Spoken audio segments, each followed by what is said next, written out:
Welcome at the Blender Quick Tip, and for today I'm going to explain you the basics of the Wall Factory add-on, which in case will save you a lot of work. In order to get the Wall Factory in your spawn list, you will simply have to go to File, User Preferences, then go to Add-ons and type in Extra. Make sure you select Add-on Extra Objects and save user settings. Now if you want to know more about all these extras I've got here in my list, then you should watch my other quick tip video where I'm explaining about these extra meshes add-on. The link will pop up on the top, or watch in the description for more Blender stuff. In this case, let's click on Wall Factory and see what happens. You will spawn in the first wall and you will get tons of options down here. Don't worry, I will go through it with you guys. Now the first option here will just turn on and off what you will have here. In this second column, it's basically how long the wall can be or how short. I do have to say that the middle orb is down here, since you have an end and a start. And if you go through it too far with the end, it will glitch out, but it doesn't count for the start. Allow me to show you. This will happen. Now in order to get the values back, you just simply select with other mouse button on it and reset to default value.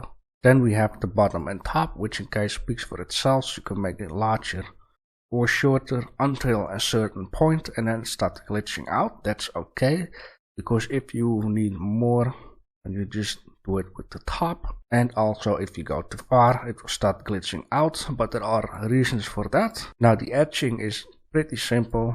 It just makes sure that the edge over here gets larger or shorter depending on the thickness of your wall, which in case becomes very handy when you want to have a corner. I got it 2 blocks wide.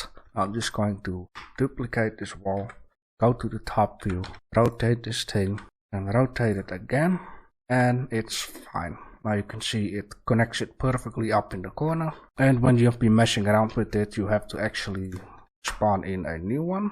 Then we have block sizing.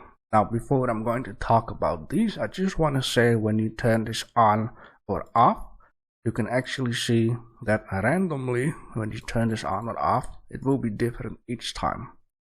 But in fact, when you turn this thing on, you can see that some of these stones are actually too high instead of they all on one line. You can see them here, here, and here. If I would turn this off, you won't find any one of those anymore. Now the weight of the stone is not the thickness, but how large these stones can be. So if I would crank this all the way up, you can see they are pretty giant stones. And if I turn this down, you will get these tiny little bricks. And then you have the variance, or as I like to call it, the randomness. You can just turn this up or down in order to get more or lesser randomness. You have to be careful with this though. And then also you have a minimum. If I crank this down to 0.01, because you cannot go on to 0, this is what will happen. And if I would put this on 5, this will happen. So you will have to seek for a value between in order to get something nice. Now sometimes you might have a little bit of weirdness in this, and to get rid of it you just simply have to play around with these settings in order to make it work the right way. And then we also have the thickness of the wall, or better to say the stones. If I would de-increase this, the wall just simply should get lesser thick.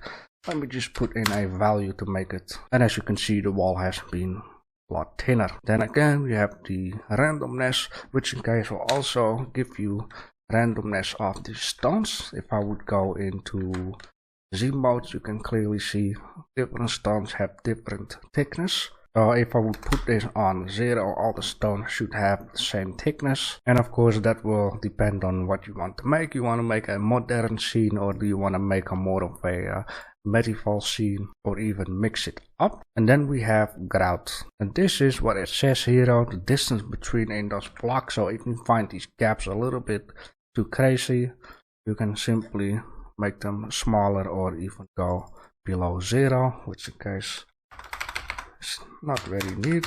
I'm gonna put this on 0.1, and here you can see it's very tiny.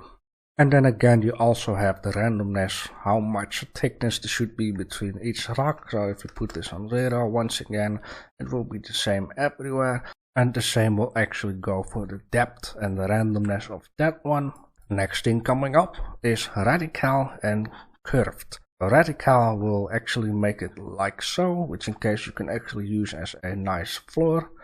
Still though, you can remove the window. I will just show you that in a second, and if you change some sizes, this in the middle will look fine too. Then we have curved, which in case will kinda speak for itself. You can use this for a tunnel or a bridge or anything like that, or even if you would use both and mess around with this gap to make it into a door, you can actually make a nice igloo. Or if you would combine these, like let me just say you use this as a roof and then you just take this curved one, you can make a nice silo or a tower. Now let's talk about the openings and the options available to do some more stuff with these walls. If you would turn this off, the window will be gone. Here you have some options for the window. You can make it wider, make it higher and lower. You can actually move it to the left or the right. And then again, move it up or down. And or you can mess around with the bevel, which in case you will see a lot in medieval styled castles. So the arches have a better angle of shooting. And or you can actually repeat them to have a multiply in there. And you can play around with these curves, making it higher, lower, or even disappear. And this one down here, you can mess around with the thickness of it. And or you can just turn on the top, also make it into a normal window, or you can just turn on the bottom or have the top and the bottom on, make it like a shape like this. This is going to close the openings and turn on the slots, and you can see this is actually for shooting or for safety, like a small window to let some light through, or scout the area, or all kinds of reasons you can think of. And then again you can repeat it, and if you want to have lesser space between it and lesser of these things, you just mess around with this one, just scale it up, and as you can see you will get lesser of these in a wall. And you can mess around with these openings, make it larger, make it smaller, and as you can see, even if you open it like this, it will make like a nice window type. And also you have horizontal and vertical. So if I would turn this off and turn this on, this will happen. Then again, you can mess around with the sizes, make more or lesser of them between in, and you can make it higher or lower. Then we have kernels, which in case there are a few options for it, for making these blocks on the top of your castle wall. You can make them wider, which in case sometimes acts a little bit funny, but you have to keep in mind this is a randomizer for the most of the time. If you make it lower, you can see there will be multiply of them. Make it a touch higher. Just have to play around with this. And you have of course the height. Then there is a shelf, and the shelf should be this down here, and I'm not quite sure what this is used for. I can imagine I can do all kinds of stuff with this, make some wooden planks on it, and so you can walk over it, or just have to let your imaginary flow. And you can turn it to the left or the right, higher it or lower it. And I can also imagine you can use this with a stairs. And of course you have the depth.